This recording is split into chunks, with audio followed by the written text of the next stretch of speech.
Hello, and welcome to Edupedia World. In the previous session, we had focused on the methods managers use to interview and select employees. Once employees are on board, the employer must train them. The purpose of this chapter is to increase your effectiveness in training employees.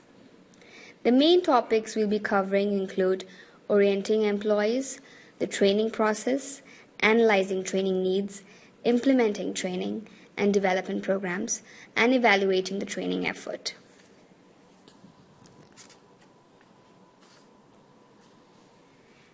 Now, carefully selecting employees doesn't guarantee they'll perform effectively. Even high potential employees can't do their jobs if they don't know what to do or how to do it. Making sure your employees do know what to do and how to do it is the purpose of orientation and training. The Human Resources Department usually designs the company's orientation and training programs. Now, employee orientation, often called onboarding today, involves more than what most people realize. Employee orientation still provides new employees with the information they need to function. Now, when you conduct an orientation, you want to accomplish these 4 things. First is to make sure the new employee feels welcome and at home and part of the team. You also want to make sure the employee has the basic information to function effectively, such as email access, personal policies and benefits, and what the employer expects in terms of work behavior. Next, you need to help the employee understand the organization in a broad sense, its past, present, culture, and strategies and vision of the future. Start the person on the process of becoming socialized into the firm's culture, values, and ways of doing things. The length of the orientation program depends on what you cover. Traditional orientation programs take several hours. The human resource specialist usually performs the first part of the orientation by explaining basic matters like working hours, benefits, and vacations. That person then introduces the new employee to his or her new supervisor. The supervisor continues the orientation by explaining the organization of the department and by introducing the person to his or her new colleagues, familiarizing the new employee with the workplace and helping to reduce first-stage jitters. In firms like Toyota Motor USA, onboarding type orientations take up to a week.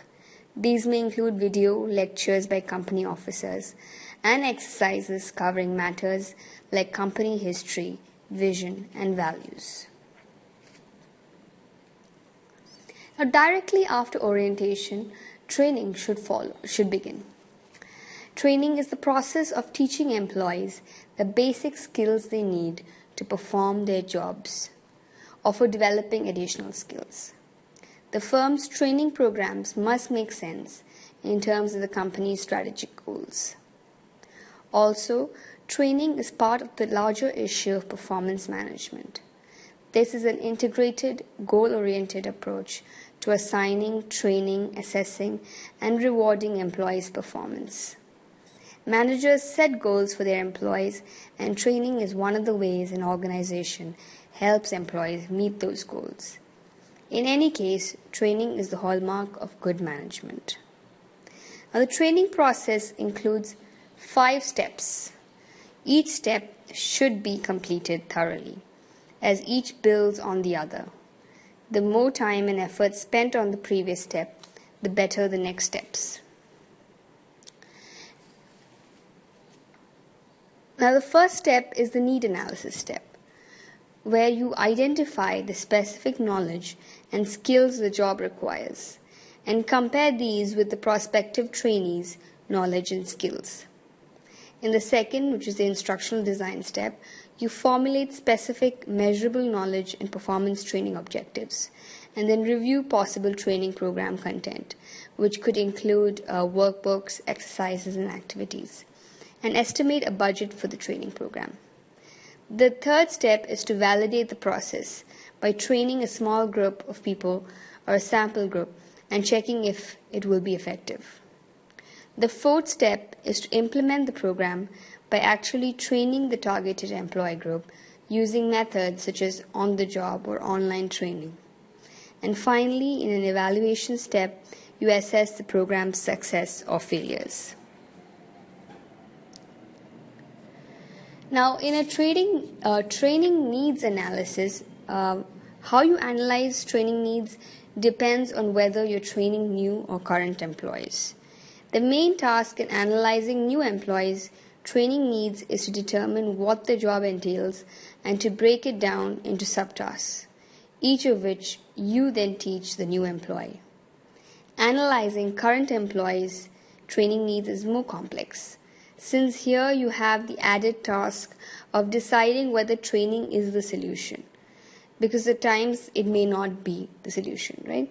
So for example, performance may be down because the standards aren't clear or the person isn't motivated.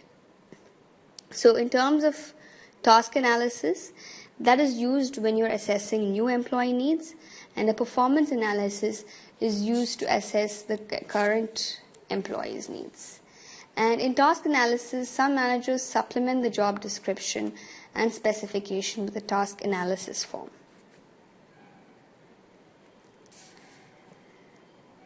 Now, in performance analysis, it is the process of verifying that there is a performance deficiency and determining whether the employer should correct such deficiencies through training or some other means, like transferring the employee. And there are several ways to identify these training needs. And this includes performance appraisals or performance review, job-related performance data, including productivity or late deliveries, product quality, and so on. It could also be done through observations by a supervisor or other specialists. Excuse me. And also, of course, tests of things like job knowledge, skills, and attendance. Designing the training program, this entails setting training objectives, working out a training program budget, and then deciding what the actual content and training methods will be.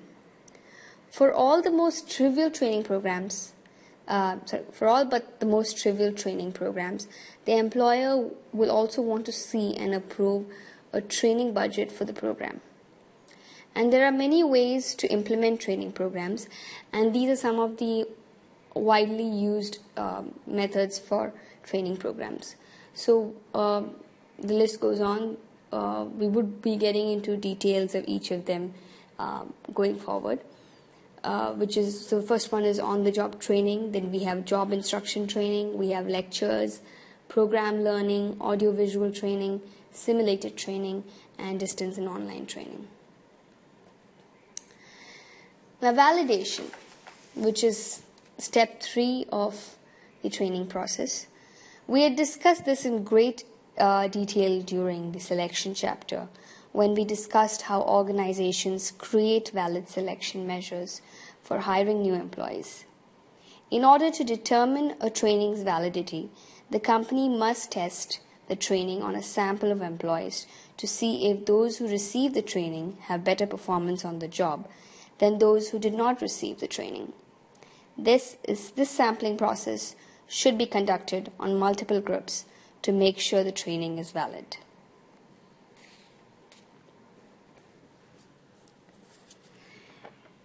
Implementation, step 4, is the easiest to do if all the previous steps have been done well. Now we simply need to train the employees that need to learn this new skill or behavior. It is important to schedule the training at a time when the employee is fresh, and that the training is broken down into small segments to lower the chance of fatigue. Step 5, evaluating the training, is the most overlooked step. In many instances, organizations will spend a lot of time and resources on the first 4 steps, and then completely forget about what is arguably the most important part of the training process. The point is that it makes no sense for organizations to spend hundreds or thousands of dollars on designing the training program to not have proof that the training actually has proven results. Thank you so much for listening in. This session has not yet been completed. I will be splitting this particular chapter into 2 parts. Stay tuned for the second part of this particular session. In that, we would be discussing more on how to create effective training and also more in details of how to implement training programs, the different methods that we had just discussed in the previous couple of slides. So, I hope you enjoyed the session, and thank you.